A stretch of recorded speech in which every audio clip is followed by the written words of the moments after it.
कोशिका जीवन की इकाई। चैप्टर का क्या नाम है? कोशिका जीवन की इकाई। कोशिका जीवन की इकाई का नाम का एक चैप्टर है, उसका पहला टॉपिक है जिसे हम कहते हैं कोशिका, जिसका नाम है कोशिका, जिसे इंग्लिश में बोलते हैं हम लोग सेल। तो क्या होती है कोशिका, कैसी होती है कोशिका, इसके बारे में जानते हैं। कोशिका मतलब कि प्रत्येक जीव या पादप का शरीर एक कोशिका से मिलकर बना होता है। हम मान सकते हैं कि शरीर की सबसे छोटी इकाई कोशिका होती है, ठीक है। तो हम कोशिका को कहते हैं कि प्रत्येक जीव का शरीर कोशिका से मिलकर बना होता है,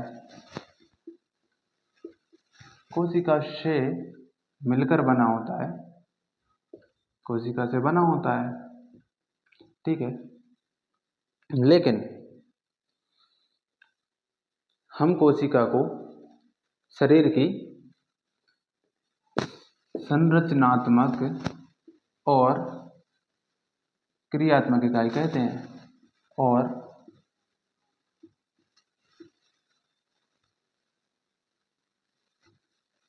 क्रियात्मक इकाई कहते हैं। तो किस बेस पे कहते हैं और क्यों कहते हैं, ये हम देखते हैं कि संरचनात्मक और क्रियात्मक इकाई क्यों कहते हैं।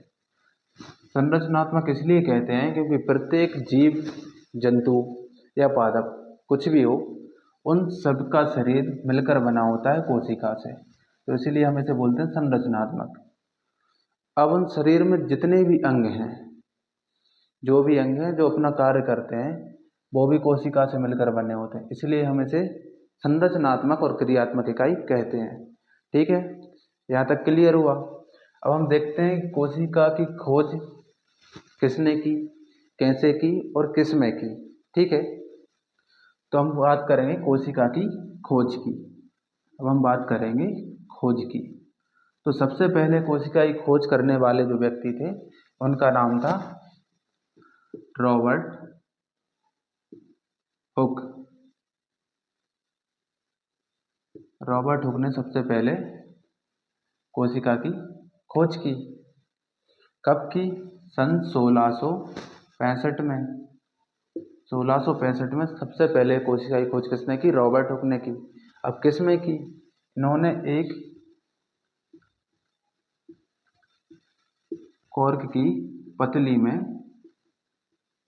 कोशिका की खोज की। अब उसकी संरचना की बात करें तो उसकी संरचना कैसी थी उस समय? उस समय उसकी संरचना थी एक मधुमक्खी के छत्ते के समान। किसके समान थी? मधुमक्खी के छत्ते के समान थी उसकी संरचना उस समय। लेकिन रॉबर्ट हुक ने जिस कोशिका की खोज की, वो कोशिका कैसी थी? मृत कोशिका थी। मतलब रॉबर्ट हुक द्वारा जो कोशिका खोजी गई थी, वो कैसी कोशिका थी? मृत कोशिका। अब हम क्यों कहें कि ये वो मृत कोशिका थी? मृत कोशिका इसलिए थी क्योंकि इस कोशिका में किसी भी प्रकार का कोशिका द्रव्य नहीं था। अब जिस कोशिका में कोशिका द्रव नहीं होता है, उसे हम क्या कहते हैं? मृत कोशिका कहते हैं, ठीक है। अब सबसे पहले कोशिका की खोज किसने की? रॉबर्ट हुक ने। इन्होंने तो की मृत कोशिका की खोज। अब हम कहें कि जीवित कोशिका की खोज किसने की? तो सबसे पहले जीवित कोशिका की खोज करने वाले व्यक्ति जो थे, उनका नाम था एंटवन ल्यूबोन हॉक। इन्होंने सबसे पहले जीवित कोशिका की खोज की थी, ठीक है।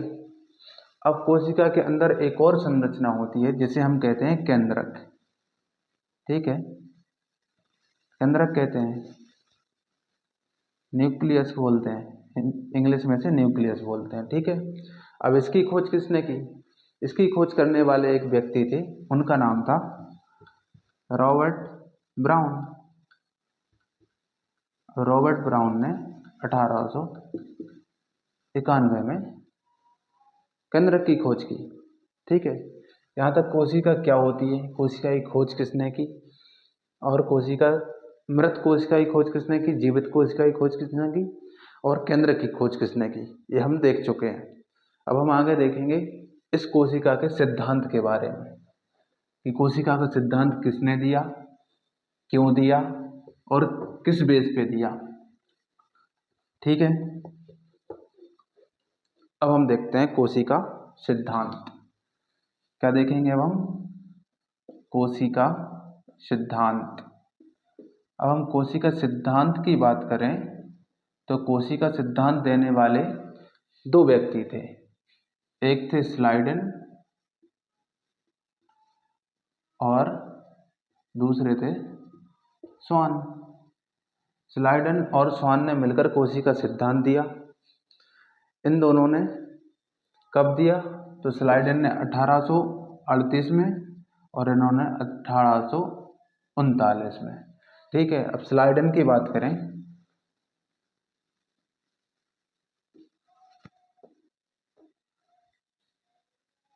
स्लाइडेन ने सन 1838 में इन्होंने कहा कि प्रत्येक जीव का शरीर, जीव का नहीं, पादप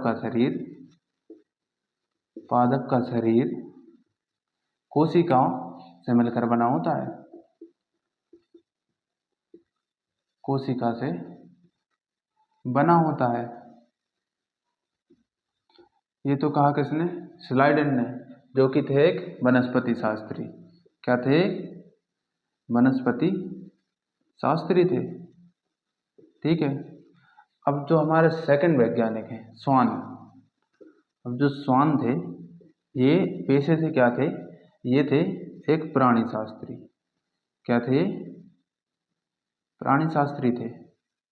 ठीक है, इन्होंने कब दिया, इन्होंने दिया 1839 में, इनके जस्ट एक साल बाद। तो इन्होंने भी यही कहा कि प्रत्येक जीव का शरीर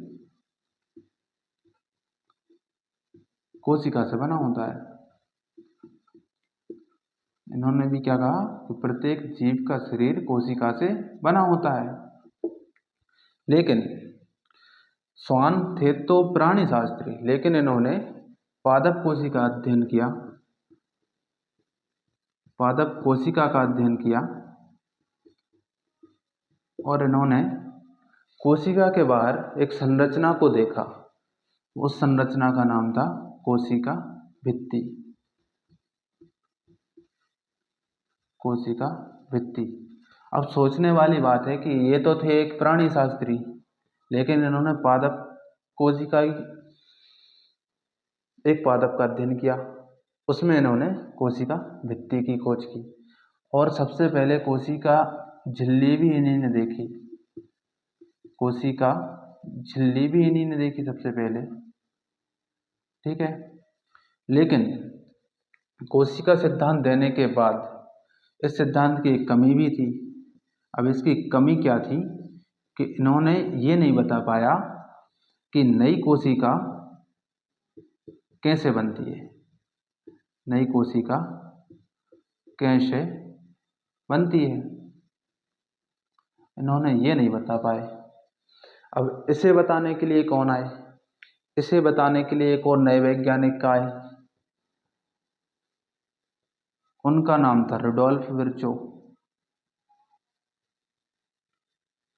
अब इन्होंने क्या किया, इन्होंने सन 1855 में इसी कोशिका सिद्धांत को क्या कर दिया, रूपांतरित कर दिया। इस सिद्धांत को इन्होंने रूपांतरित कर दिया और इन्होंने भी क्या बताया, इन्होंने बताया कि प्रत्येक जीव का शरीर कोशिका व उसके उत्पादों से बना होता है, कोशिका व उसके उत्पादों से बना होता है।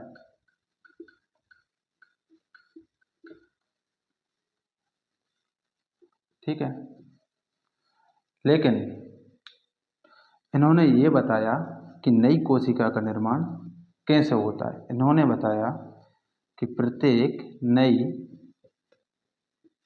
कोशिका का निर्माण पुरानी कोशिकाओं से ही होता है। पुरानी कोशिकाओं से ही होता है। ठीक है। अब इन्होंने एक स्टेटमेंट दिया। वो स्टेटमेंट क्या था? इनका वो स्टेटमेंट था ओमनिस सेल्यूला ई सेल्यूला, ये इनका स्टेटमेंट था। इस स्टेटमेंट का मतलब क्या है कि नई कोशिका का निर्माण पुरानी कोशिकाओं से ही होता है। ठीक है। अब यहाँ तक हम देख चुके हैं कोशिका सिद्धांत के बारे में भी। अब इसके आगे हम देखेंगे कोशिका का समग्र अवलोकन, कैसे कि कोशिका के अंदर क्या क्या होता है। ठीक है।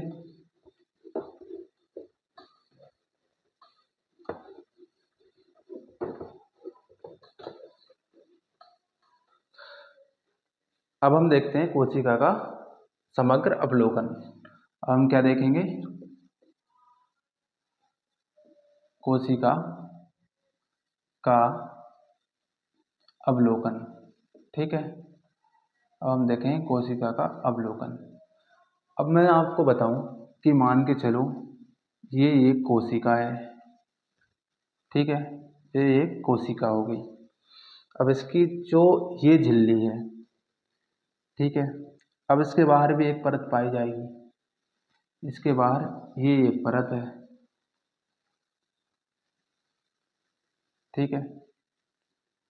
और इसके अंदर कुछ कोशिकांग भी उपस्थित होंगे। ठीक है। तो इस प्रकार से कुछ कोशिका की एक संरचना होती है। ठीक है। तो हम इसे क्या बोलेंगे? सबसे जो अंदर वाली भित्ति होती है उसे बोलते हैं हम कोशिका झिल्ली। ठीक है। क्या बोलते हैं? कोशिका झिल्ली बोलते हैं। और बाहर वाले को क्या बोलते हैं? इसे बोलते हैं हम कोशिका भित्ति। इसको हम बोलते हैं कोशिका भित्ति बोलते हैं। और जो अन्य कोशिकांग होते हैं, यहाँ अन्य कोशिकांग भी होंगे और इसके अंदर कुछ जीव द्रव्य भी भरा होता है। यहाँ जीव द्रव्य भी होता है। ठीक है। इस प्रकार से कुछ कोशिका होती है। तो कोशिका में कोशिका भित्ति भी होती है। क्या होती है? कोशिका भित्ति होती है। लेकिन कोशिका भित्ति सिर्फ पादप कोशिका में होती है, जंतु कोशिका में नहीं होती। किस में होती है? पादप कोशिका में।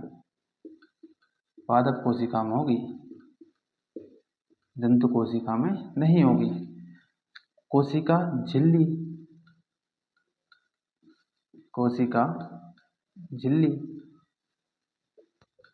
कोशिका झिल्ली हम कह सकते हैं ये कॉमन होती है। क्या होती है? कॉमन होती है। मतलब पादप में भी होगी और जंतु में भी होगी। ठीक है। इसे हम कॉमन कहते हैं। अब इसके अंदर पाया जाएगा केंद्रक। अब केंद्रक में दो कंडीशन, यदि केंद्रक उपस्थित है, यदि केंद्रक उपस्थित है तो वो हो गई यूकैरियोटिक कोशिका। यूकैरियोटिक होगी। यदि अनुपस्थित है, यदि केंद्रक अनुपस्थित है तो वो होगी हमारी प्रोकैरियोटिक कोशिका। ठीक है। अब यूकैरियोटिक और प्रोकैरियोटिक का क्या फंडा है? इसमें केंद्रक की जगह पाया जाता है केंद्रकाव। इसमें पाया जाता है केंद्रकाव नामक एक संरचना पाई जाती है, न्यूक्लियोइड जिसे हम कहते हैं, इसमें पाई जाती है। लेकिन यूकैरियोटिक कोशिका में एक सुविकसित केंद्रक पाया जाता है। सुविकसित केंद्रक पाया जाता है। ठीक है। इसके बारे में हम डिटेल से पढ़ेंगे कि यूकैरियोटिक क्या होती है और प्रोकैरियोटिक क्या होती है। इसके बारे में हम नेक्स्ट वीडियो में पढ़ेंगे कि यूकैरियोटिक और प्रोकैरियोटिक कोशिका होती क्या है, उनमें क्या अंतर होते हैं। ठीक है। अब कुछ कोशिकांग भी होते हैं इसमें कोशिका के अंदर। अब कोशिकांग भी दो दो प्रकार के होते हैं। एक तो झिल्ली युक्त होते हैं, मतलब जिनके ऊपर झिल्ली होती है। ठीक है। एक झिल्ली युक्त होते हैं और एक झिल्लीहीन होते हैं। एक झिल्लीहीन होते हैं। अब झिल्ली युक्त के हम यदि नाम बताएं एक दो, तो एक हो गया हमारा माइटोकॉन्ड्रिया। माइटोकॉन्ड्रिया हो गया, और एक हो गया हमारा लवक। और झिल्लीहीन की बात करें तो राइबोसोम। इस प्रकार से कुछ कोशिका की आंतरिक संरचना होती है, जैसे हम नेक्स्ट वीडियो में डिटेल से पढ़ेंगे कि कोशिका की संरचना वास्तव में कैसी होती है, क्या क्या होता है उसके अंदर, कौन कौन से कोशिकांग होते हैं। हम प्रत्येक कोशिकांग के बारे में अलग से पढ़ेंगे, अच्छे से पढ़ेंगे, डिटेल में पढ़ेंगे। ठीक है। तो ये सब आज का था। अब हम देखते हैं अगले वीडियो में इसके आगे का पार्ट। ठीक है। अच्छा लगा हो, पसंद आया हो तो पसंद करें। ठीक है। जय हिंद।